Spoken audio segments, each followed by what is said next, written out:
Et bonjour à tous, bienvenue les amis sur la chaîne Livre Ésotérique Ancien. Aujourd'hui une petite surprise, et oui ça faisait longtemps que je vous avais dit qu'il fallait que je le fasse.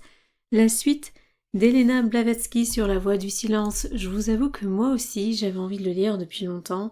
En plus là on est sur le fragment 2, on va avoir après le fragment 3 et une autre partie du livre, donc à voir est-ce que ça va se contenir en 3 ou 4 vidéos, ça c'est à voir, mais c'est vrai que ça faisait un moment que je voulais le faire, mais je n'avais pas forcément le temps. Donc j'espère que vous êtes contents, je ne sais pas à quel moment je vais poster la vidéo. En tout cas, si vous voulez la suite, soyez motivés, likez, ça permet de voir justement si on fait la suite ou non. Aujourd'hui, on va aborder le fragment 2, donc d'Elena Blavatsky sur la voie du silence, les deux sentiers.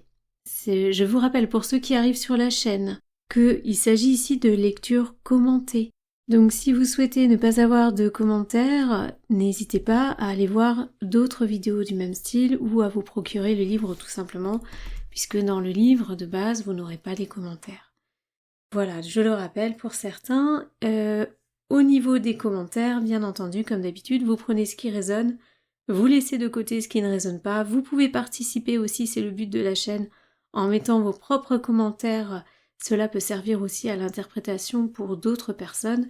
Donc pensez aussi à liker si ça vous plaît et même liker aussi les commentaires des autres personnes, parce que parfois ça peut faire avancer. Voilà, sans plus attendre, on y va. Alors, les deux sentiers. Et maintenant, ô maître de compassion, indique la voie à d'autres hommes.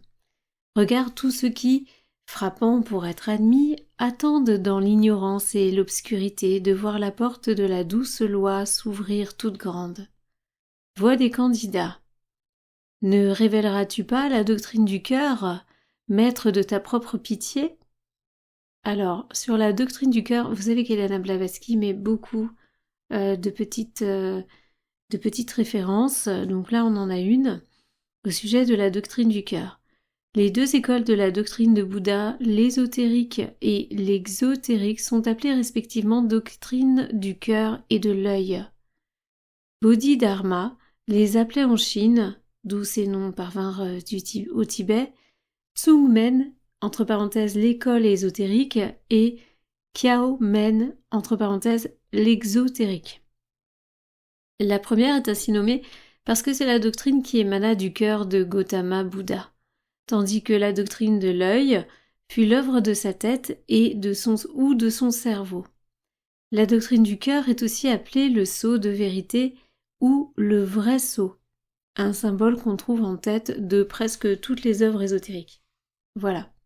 Donc là, elle dit « Voix des candidats, ne révéleras-tu pas la doctrine du cœur, maître de ta propre pitié?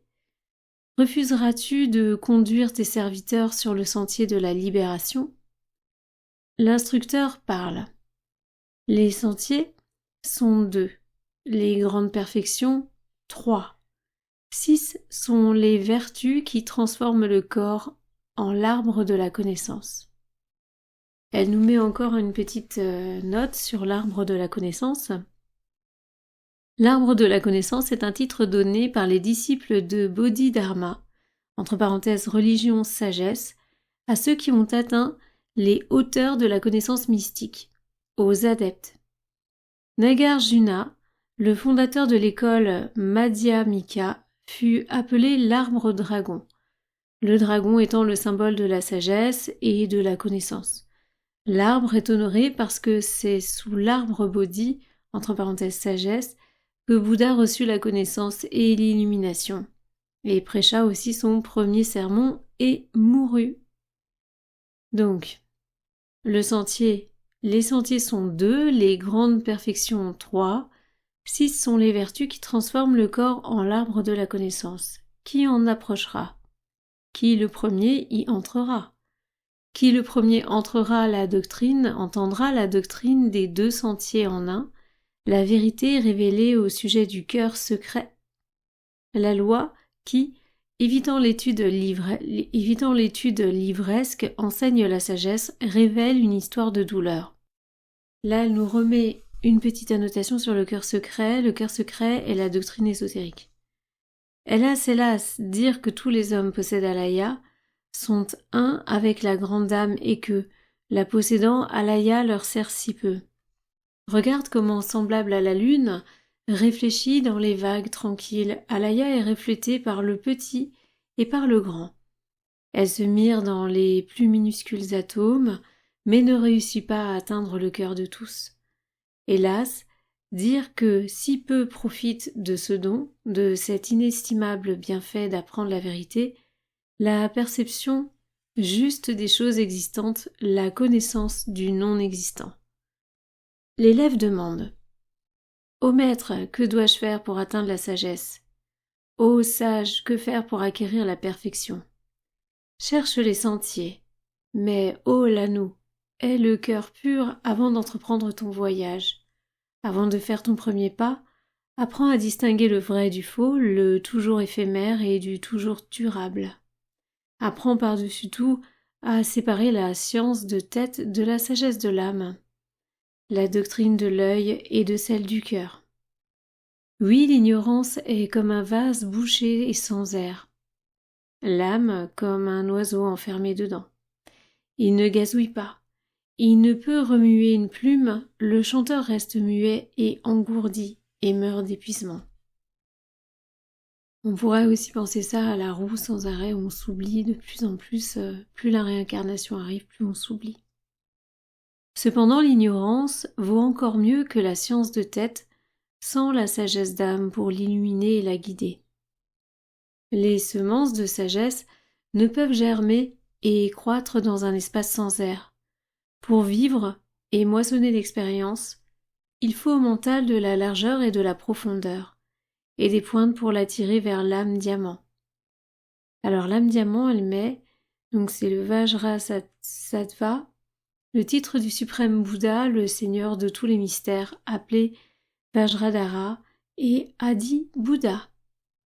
Ne cherche pas ces pointes dans le royaume de Maya, mais plane au-dessus des illusions, cherche l'éternel et l'immuable Sat. Et défie-toi des fausses suggestions et de la fantaisie. Alors Sat, c'est la réalité une, éternelle n'étant qu'illusion. Ça, c'est la petite annotation. Elle va continuer avec les annotations. Vous savez, dans ce texte, il y en a vraiment beaucoup. Je vais essayer de pas trop couper les phrases. Car le mental est comme un miroir, il amasse la poussière tout en la reflétant.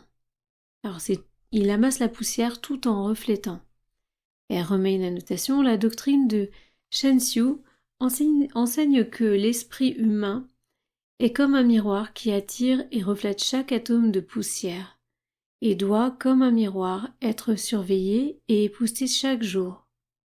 Shen Xiu fut le 6e patriarche de la Chine du Nord qui enseigna la doctrine ésotérique de Bodhidharma. Ok.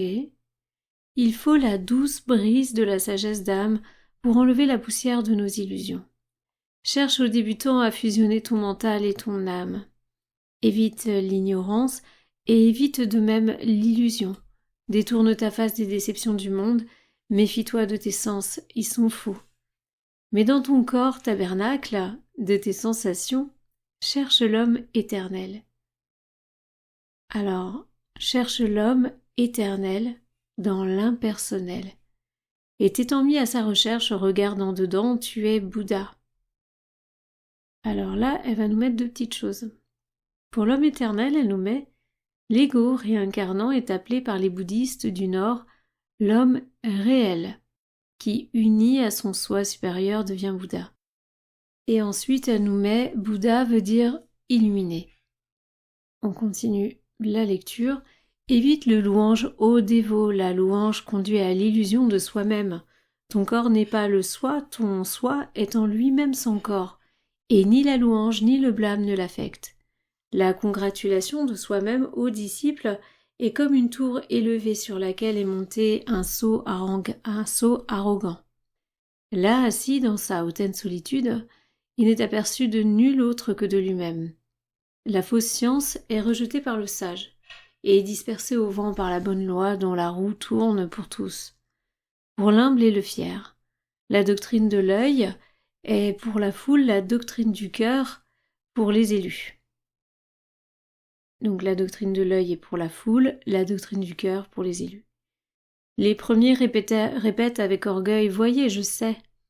Les derniers, ceux qui ont engrangé avec humilité, avouent tout bas « Voilà ce que j'ai entendu dire ». Oui, c'est quand même différent. On est encore sur l'histoire de la tartine. Plus on en a, plus on l'étale.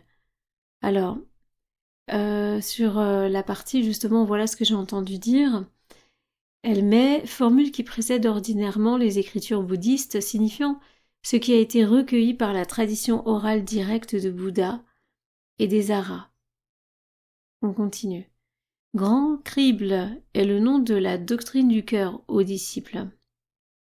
La roue de la bonne loi se meut rapidement, nuit et jour, elle moud. Elle ôte du grain doré la balle sans valeur, de la farine le rebut.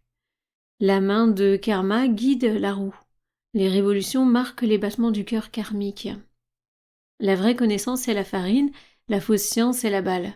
Si tu veux manger le pain de la sagesse, il te faut pétrir la farine avec les eaux claires d'Amrita.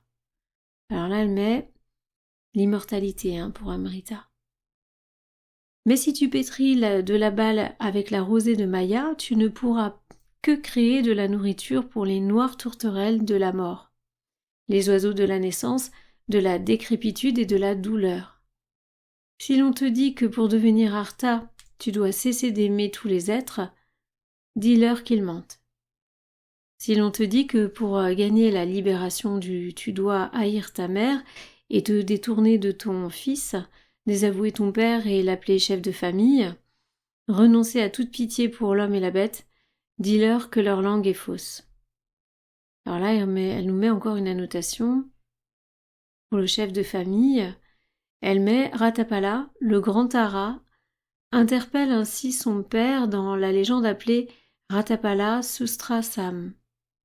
Mais toutes les légendes de ce genre sont allégoriques. Ainsi, le père de Ratapala a une maison à 7 portes.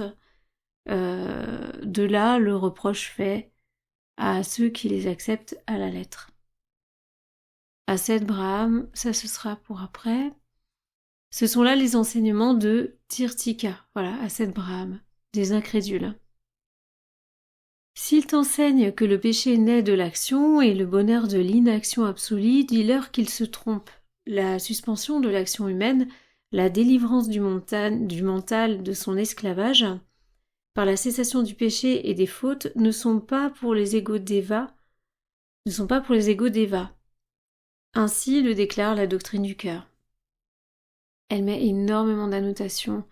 J'en suis désolée, sur les égaux d'Eva, elle met Asset Brahman. Le dharma de l'œil manifeste l'extérieur et le non-existant. Le dharma du cœur manifeste Bodhi, le permanent éternel. Voilà, et là elle nous met sagesse vraie divine. La lampe brûle brillamment quand la mèche et l'huile sont propres. Pour les rendre propres, il faut que quelqu'un les nettoie.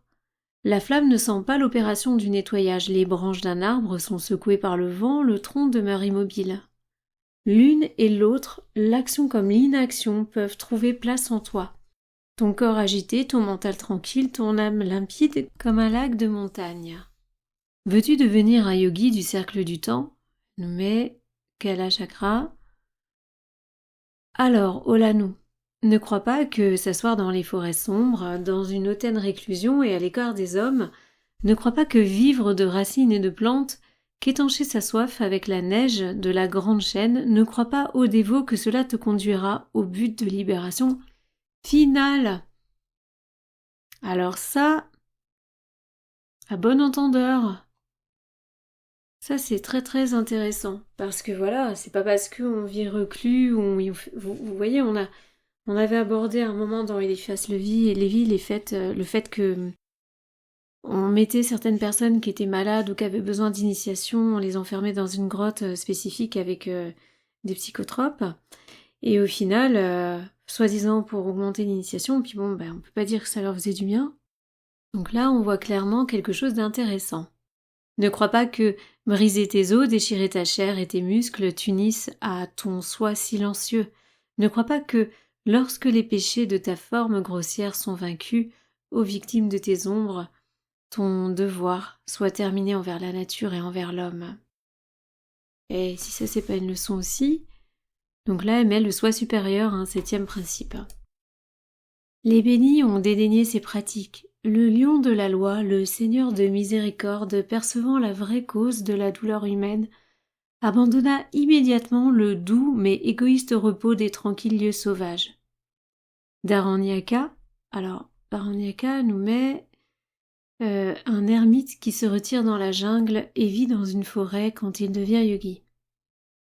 Donc Dharanyaka, il devint l'instructeur du genre humain, après que Julai fut entré dans le nirvana. Il prêcha par les monts et par les plaines et tint des discours dans les cités, aux dévas et aux hommes et aux dieux.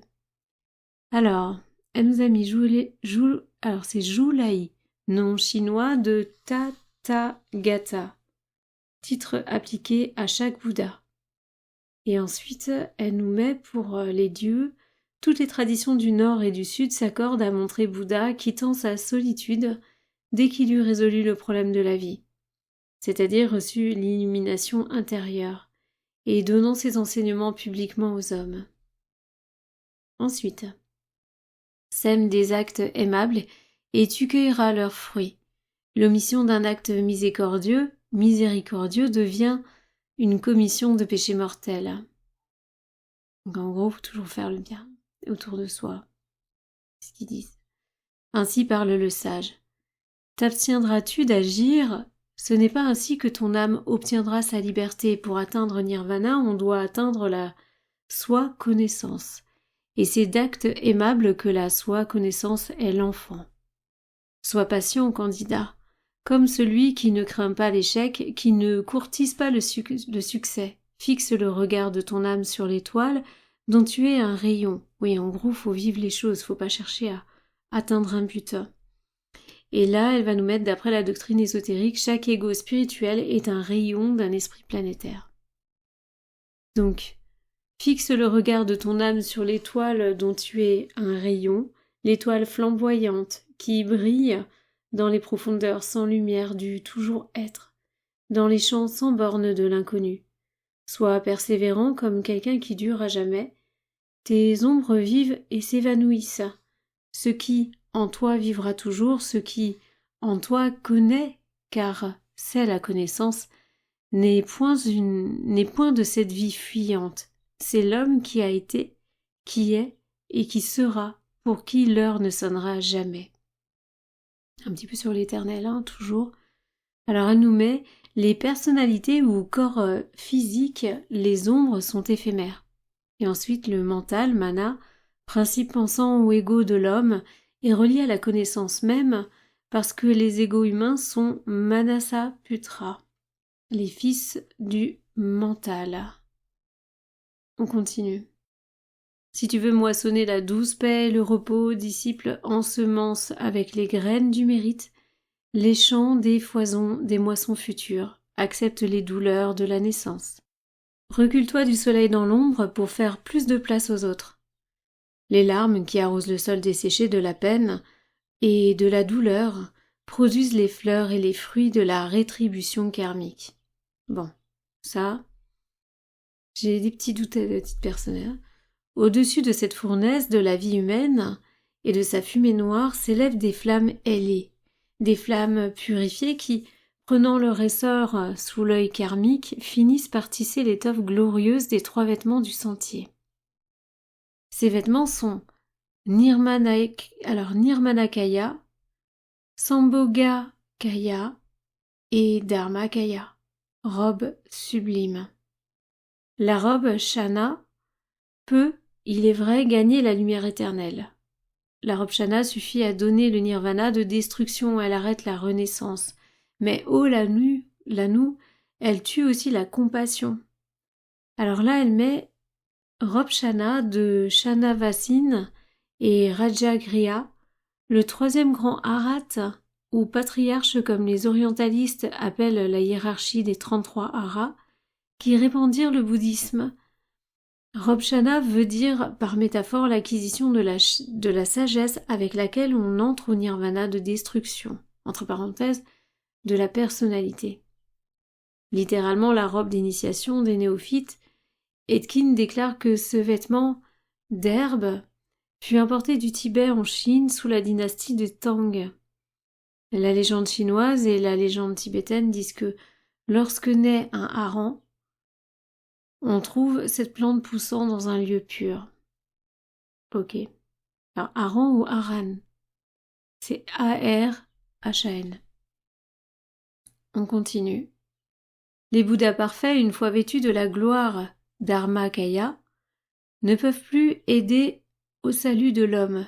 Hélas, les soi seront-ils sacrifiés au soi? Alors soit S majuscule, O majuscule, I majuscule, au soi, et là elle le met en biais. Le genre humain au bien-être des unités. Donc les soi seront-ils sacrifiés au soi, le genre humain au bien-être des unités? Sache aux débutants que c'est là le sentier ouvert, la route du bonheur égoïste évitée par les bodhisattvas. Bodhisattvas du cœur secret. Les Bouddhas de compassion. Vivre au bénéfice de l'humanité est le premier pas. Pratiquer les 6 vertus glorieuses, le second. Alors là, elle nous met pour ça, pratiquer les sentiers des paramitas veut dire devenir yogi dans le but de devenir un ascète. Revêtir l'humble robe Nirmanakaya, c'est renoncer pour soi à l'éternel bonheur, afin d'aider au salut de l'homme. Atteindre la béatitude du nirvana, mais y renoncer est le pas suprême, le pas final, le plus sublime sur le sentier du renoncement. Sache, ô disciples, que c'est là le sentier secret choisi par les Bouddhas de perfection. Les Bouddhas de perfection qui ont sacrifié le soi à des soi plus faibles. Pourtant, si la doctrine du cœur a les ailes trop hautes pour toi, si tu as besoin d'aide, toi-même, et si tu crains d'offrir ton aide aux autres, alors l'homme au cœur timide soit averti à temps. Contente-toi de la doctrine de l'œil, de la loi. Espère encore, car si tu ne peux pas atteindre le sentier secret ce jour-ci, il sera à ta portée demain. Alors là-dessus, elle nous met encore une annotation, elle nous met demain signifie la prochaine naissance ou réincarnation. C'est à savoir de quelle façon, parce que si on oublie à chaque fois, apprends que pas un effort, même le plus petit, dans une bonne ou mauvaise direction, ne peut s'évanouir du monde des causes. Même la fumée dispersée ne reste pas sans trace. Une parole dure prononcée dans les vies passées n'est pas détruite, mais revient toujours.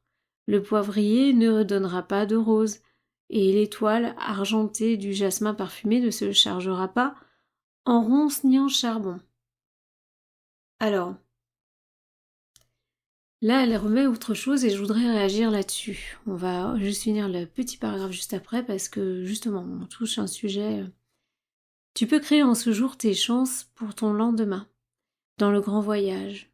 Donc le grand voyage, pour elle, c'est le cycle complet des existences dans une ronde. Les causes semées à toute heure portent chacune sa moisson d'effets, car une rigide justice gouverne le monde. D'une puissante poussée d'action, jamais dans l'erreur, elle dispense aux mortels des vies heureuses ou malheureuses, progéniture karmique de toutes leurs pensées et actions jadis. Alors, moi je voudrais réagir là-dessus, vous savez ce que j'en pense. Elle continue un petit peu après, on va voir, mais comment... Je pense que dans le fondement, oui, faire des choses positives pour autrui, pour soi, avoir des actions propres, belles, mais c'est même pas pour un karma, c'est tout simplement pour une hygiène de vie saine, vous voyez, pour être juste bien en soi, même sur le moment. Après, toujours pour le karma, j'avais une personne un jour qui disait oui, il y a des personnes qui peuvent très bien faire des choses positives, et c'est pour mettre des points dans leur karma tout court. Non.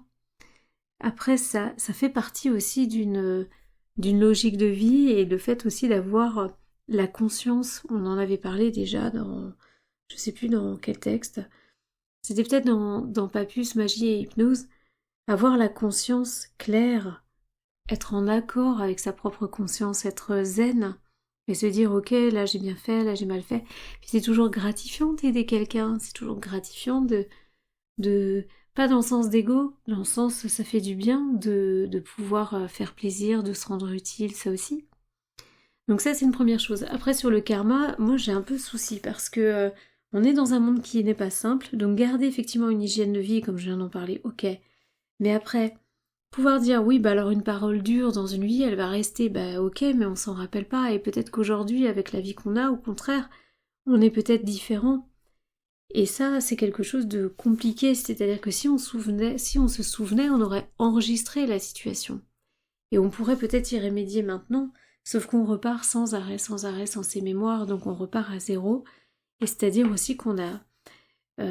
c'est un petit peu comme si les dés étaient pipés au final. Puisque, ok, ça nous offre une nouvelle chance de réagir autrement, j'en conçois. Mais au bout d'un moment, quand ça fait des millions de fois, et qu'on te dit oui, mais alors ton karma ci, ton karma ça, enfin t'es bien gentil, mais de toute façon on s'en rappelle pas, donc avoir une nouvelle action ok, mais devoir payer dans les anciennes vies, je suis pas sûre que ce soit tout à fait comme ça, sachant qu'en plus en dehors d'ici, normalement on sait tout aussi. Donc à savoir. C'est quelque chose qui reste à creuser, n'est-ce pas? Et à voir. Retrouver peut-être qui on est au fond de soi, foncièrement. Et non pas se dire ah attention, il y a la police de la vie, si tu fais pas bien, attention, on va taper sur la doigt dans ta vie future. Hein. Ouh là là là là, tu vas le payer. Bah ouais, sauf que si entre-temps on comprend certaines choses. Et puis dans la vie future, c'est pareil, on repart à zéro. Donc c'est pour moi il y a une incohérence. Et je pense que la mémoire, c'est vraiment vous le savez pour ceux qui me suivent, ça reste une quête qui est, mais la mémoire pas des vies antérieures justement, de qui vous êtes. C'est comme si les vies antérieures, je suis désolée, je m'étale un petit peu, mais j'ai une personne qui était magnétiseuse un jour et qui m'a dit oui, moi je tiens tout, c'est parce que dans une vie antérieure, je savais déjà faire, je l'ai ramené aujourd'hui, bon, pourquoi pas. Sauf que cette personne se basait que là-dessus. Mais au final, quand on lui pose la question de mais qui es-tu? D'où tu viens? À part parler d'une vie antérieure parmi d'autres dont elle se souvient, soi-disant, c'est tout ce qui reste. Donc, encore une fois, c'est qu'une partie de jeu. Encore, donc elle se souvient juste d'un autre chapitre. Mais qui a écrit le livre? Qui écrit le livre? Qui joue à la console? La partie c'est bien beau, mais qui est derrière la manette? Vous voyez? Donc ça c'est toujours une chose aussi qui peut être intéressante. Et au niveau des mémoires, on y revient également. Si on cultivait encore les mémoires, ça permettrait justement d'aller plus loin, de voir les choses. Il y a qu'à voir par exemple des cycles de temps, ou si vous regardez des films de passage temporel, entre des personnes donc, qui sont pas dans le passage temporel, qui se réveillent le matin et qui rejouent la même histoire, et puis ceux qui ont l'habitude, qui se réveillent toujours le même jour, mais au final qui changent, qui apprennent, qui cumulent des expériences, et qui s'en rappellent et qui commencent à agir autrement.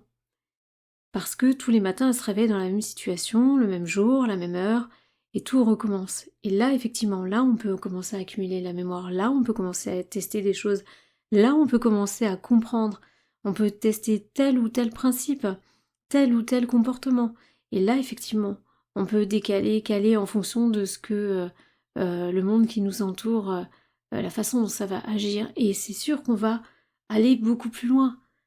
Alors que là, du fait qu'on n'a aucune mémoire de rien, ben, on rejoue la même scène peut-être sans arrêt, qui sait?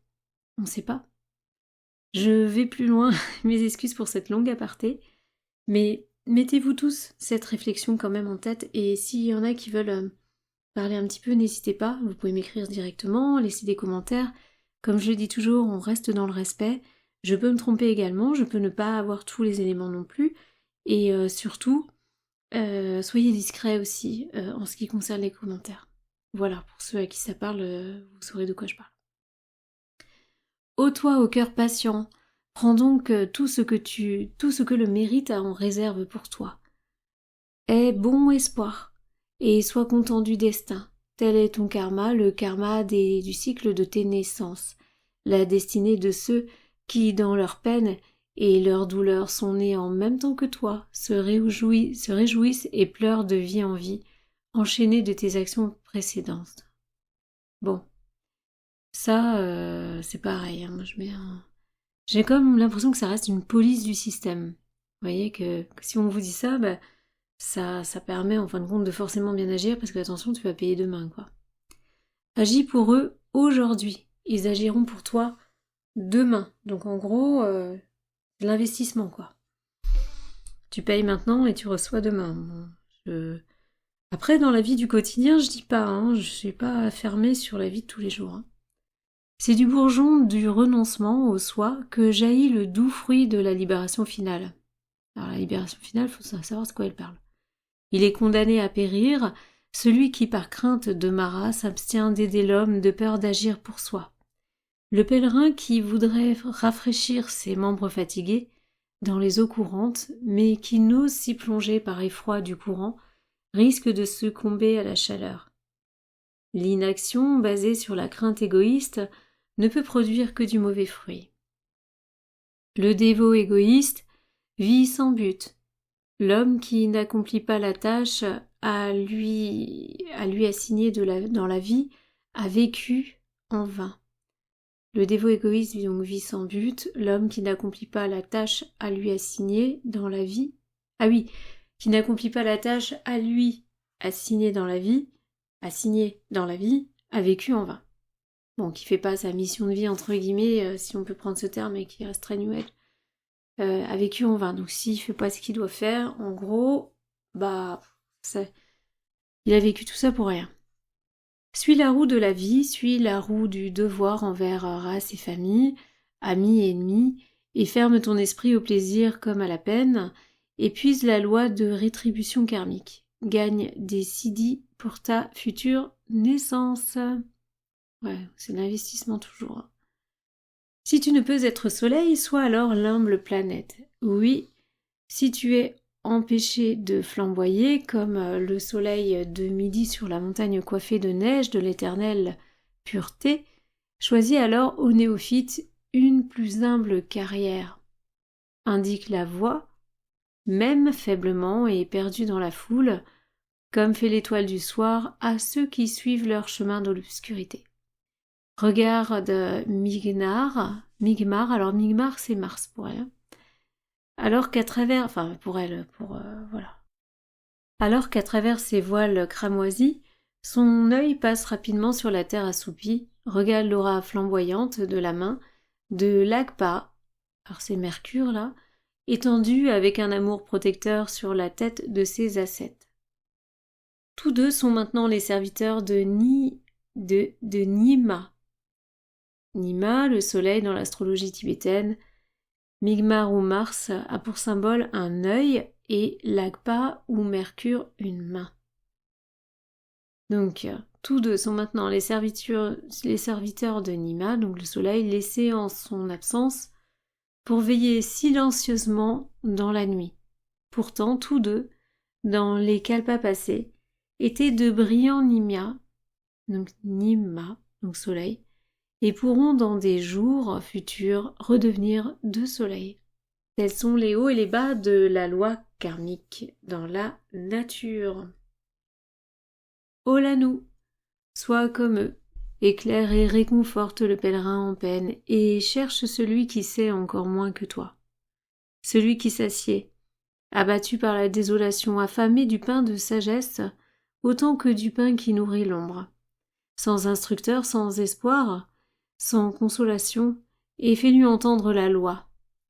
Dis-lui au candidat que celui qui fait de l'orgueil et de l'amour-propre les esclaves de la dévotion, que celui qui, accroché à l'existence, met néanmoins sa patience et sa soumission au pied de la loi, comme une douce fleur au pied de Shakya-tupa, devient un Srotapati dans cette naissance. Alors, là, Bouddha, c'est pour, elle nous met pour toujours Shakya-tupa, et Srotapati, elle met ou celui qui entre dans le courant de Nirvana, à moins d'atteindre le but pour quelque raison exceptionnelle, peut rarement obtenir Nirvana en une seule naissance. On dit ordinairement qu'un Shela commence ses efforts ascensionnels dans une vie et ne les termine ou n'atteint le but que dans sa 7e naissance suivante. Si encore il y en avait que 7, ce serait vite réglé. Je pense que c'est vraiment pas pareil pour tout le monde. Je pense qu'on a tous des choses, enfin pas tous un par un, mais je pense que généralement on n'a pas tous le même cycle. Et tous, peut-être que tout le monde n'est pas enfermé, si vous voyez ce que je veux dire. Les siddhis de perfection peuvent apparaître loin, très loin, mais le premier pas est fait.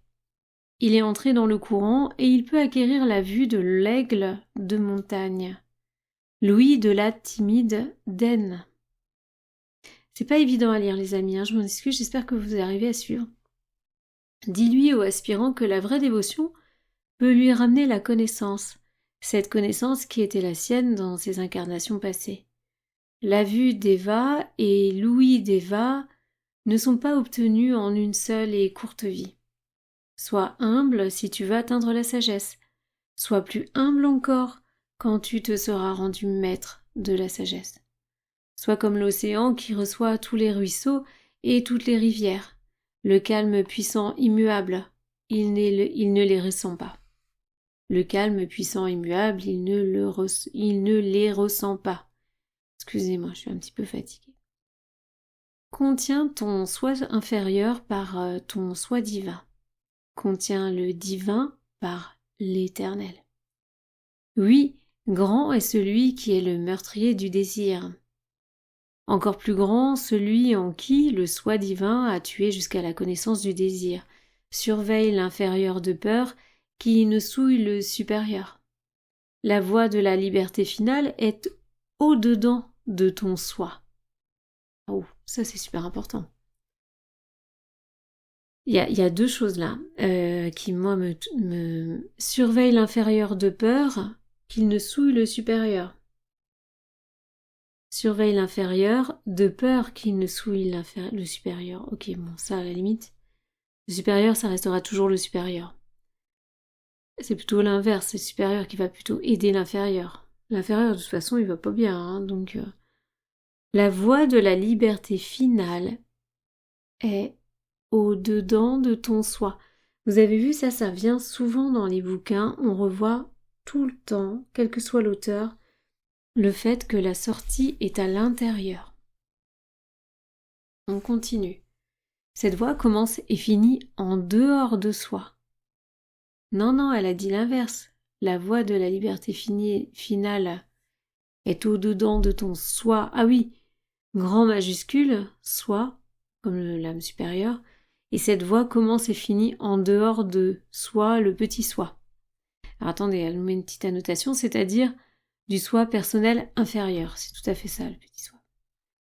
Humble et non prisé des hommes, tel est, au regard hautain du Tirtika, la terre-mère de tous les fleuves, vide est la forme humaine aux yeux des insensés, bien qu'emplie des douces eaux d'Amrita. Pourtant, la source des rivières sacrées est la terre sacrée, et celui qui a la sagesse est honoré par tous les hommes. Alors, terre sacrée, c'est la Tirtika sont les brahmanes sectaires au-delà de l'Himalaya, appelés infidèles par les bouddhistes de la terre sacrée, et vice-versa. Terre sacrée, c'est le Tibet.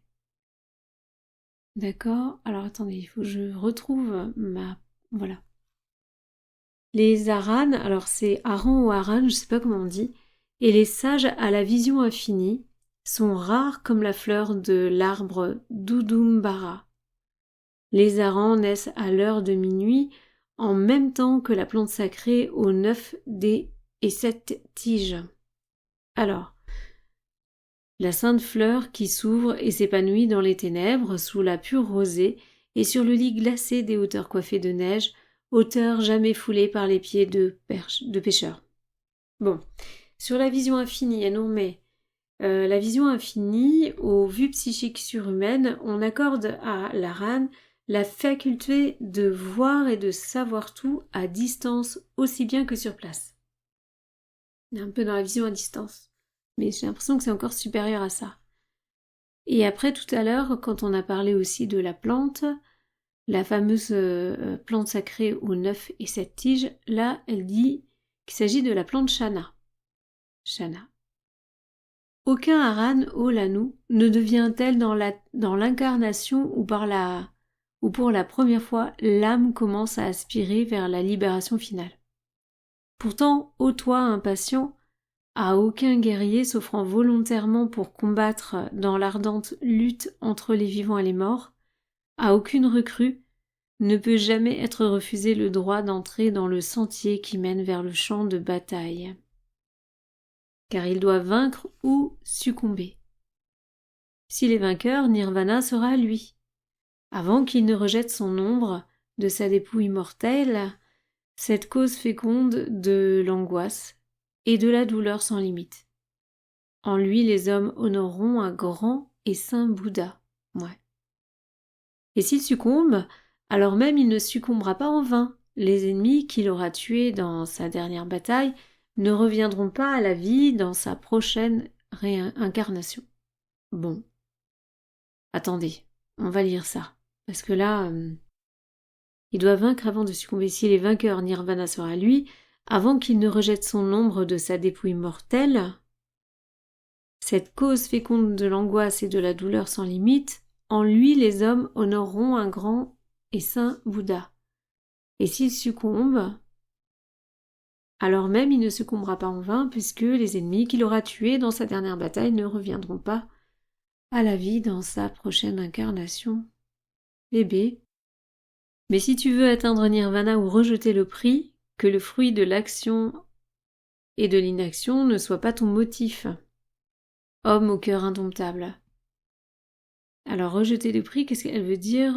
Oui, là, il n'y a pas de...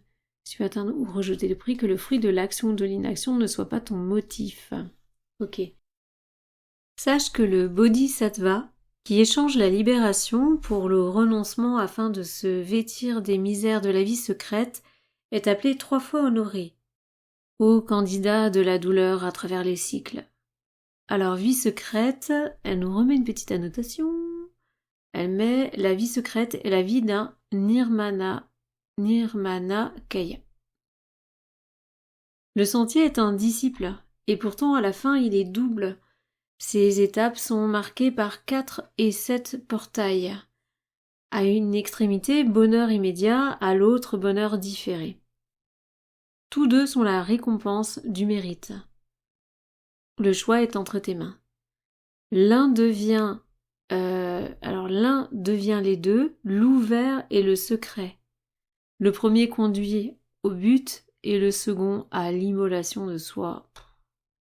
Alors, sur le secret, elle met le sentier ouvert et le sentier secret, l'un enseigné aux laïcs, le sentier exotérique est généralement accepté, l'autre, le sentier secret dont la nature est expliquée lors des initiations. Ok. Quand tu as sacrifié le changement au permanent, le prix est à toi. La goutte retourne là d'où elle est venue, le sentier ouvert mène à l'inchangeable changement, au nirvana, au glorieux état d'absoluité, à la béatitude qui dépasse la pensée humaine. Ainsi, le premier sentier est libération. Libération, les amis, elle met en gros. Mais le second sentier est renonciation. Aussi est-il appelé le sentier de douleur. Ce sentier secret conduit à l'aran, à une inénarrable douleur mentale, la douleur pour les morts vivants, ou l'impuissante piété pour les hommes voués à la misère karmique, fruit du karma que les sages n'osent apaiser. Pour les morts vivants, elle nous met les hommes qui ignorent les vérités et la sagesse ésotérique sont appelés les morts vivants. Okay. Car il est écrit, enseigne à éviter toute cause. Quant à l'ondulation de l'effet, comme la grande vague de la marée, tu la laisseras suivre son cours. Tu n'auras pas plutôt atteint le but de la voie ouverte qu'elle te conduira à rejeter le corps de Bodhisattva. Alors là, c'est plutôt Bodhisattva. Et te fera entrer dans l'état 3 fois glorieux de Dharmakaya. Dharmakaya, on rappelle, elle en a parlé avant, qui est l'oubli pour toujours du monde et des hommes. Donc tu n'auras pas plus tôt atteint le but de la voie ouverte qu'elle te conduira à rejeter le corps de Bodhi, enfin de Bouddha, et te fera entrer dans l'état des 3 fois glorieux Dharma. Bon. La voie secrète mène aussi à la béatitude paranirvanique. Paranirvanique. Mais à la fin de Kalpa, sans nombre, après les nirvanas gagnés et perdus par pitié infinie, et par compassion pour les mondes des mortels abusés. C'est pas simple. J'espère que pour vous, ça vous comprenez, ça vous aide, parce que... Mais il est dit, le dernier sera le plus grand. Samyak, Sambuddha, le maître de perfection, abandonna son soi pour le salut du monde, en s'arrêtant au seuil du nirvana à l'état pur. Tu as la connaissance maintenant concernant les 2 voies. Le temps viendra où tu devras choisir ô toi à l'âme ardente quand tu auras atteint la fin et franchi les 7 portails. Ton esprit est clair, tu n'es plus empêtré dans les pensées illusoires, car tu as tout compris. Non, tu as tout appris. La vérité se tient dévoilée et te regarde sévèrement en face. Elle dit d'où sont les fruits du repos et de la libération pour l'amour du soi. Mais plus doux encore, les fruits du long et amer devoir.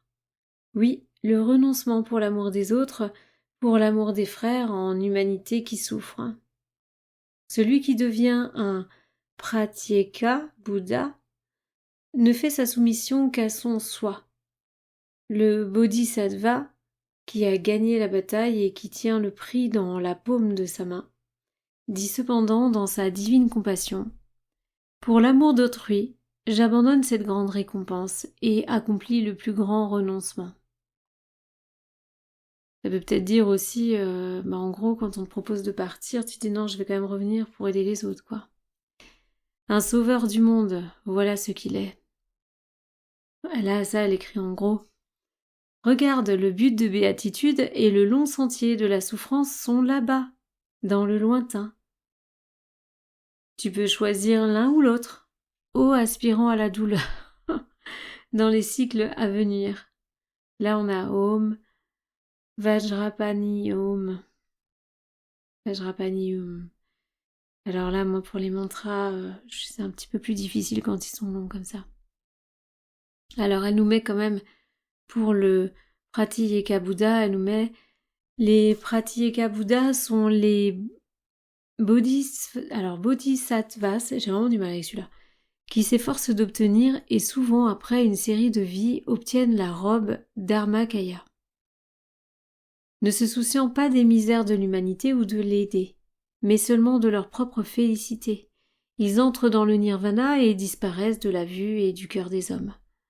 Dans le bouddhisme du Nord, un Pratyeka Bouddha est un synonyme d'égoïsme spirituel. Moi, vous savez à quoi ça me fait penser? Ça me fait penser à ceux qui arrivent à sortir et qui finalement rentrent. Enfin, rentrer, c'est un grand mot, parce que finalement, est-ce qu'on n'aurait pas plusieurs maisons? Mais effectivement, oui, on part et on laisse le monde. Donc encore une fois ici, on voit aussi une forme de culpabilité pour quelqu'un qui a trouvé la sortie et qui préfère partir, quoi. Donc voilà. Après, c'est un fragment qu'elle reprend elle-même, hein, donc voilà ici pour le 2e fragment. On aura après le 3e fragment. Et puis l'index, je pense pas que je vous le ferai parce que vous savez, c'est les mots avec la traduction à côté. Et ouais, je pense qu'on va s'arrêter là. On va s'arrêter au 3e fragment, ce sera très très bien. En tout cas, j'espère que ça vous a plu, j'espère que vous êtes contents d'avoir cette partie. Moi, j'avais préféré la première. Maintenant, c'est mon avis. Et on fera, dès qu'on peut, on fera le 3e pour finaliser. Je vous remercie pour votre écoute et vous dis à bientôt sur Livre Ésotérique Ancien. Merci à vous.